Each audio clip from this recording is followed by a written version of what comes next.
So what are the Core Web Vitals? Core Web Vitals are 3 objective performance metrics that can be applied to any website. And there's a reason why I've bolded objective and any website, and that is that the objectivity of Core Web Vitals is one of the things that makes them special.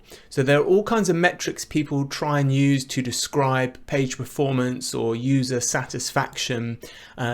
Bounce rate is a common one. So bounce rate looks at how many people visit a web page, land on a web page, do nothing else, don't click any other links and leave. And there's this sort of understanding among some people that a low bounce rate is good, but actually it's very subjective to the situation. So to give you an example, if you had a web page that had your company address on it and someone was doing a Google search for that, Google will send them to that page, they find the address, write it down, do what they want and leave. Now that page has a 100% bounce rate in that situation because the user has perfectly met their needs. So actually you can see here that a high bounce rate is demonstrating a satisfied user. So bounce rate is very subjective to the situation.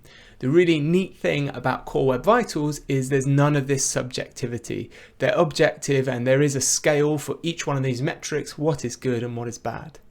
And the other neat thing about them is they can be applied to any website. These 3 metrics apply to any web experience. And this is why Google has wrapped them up into their page experience algorithm, because they're so robust and objective.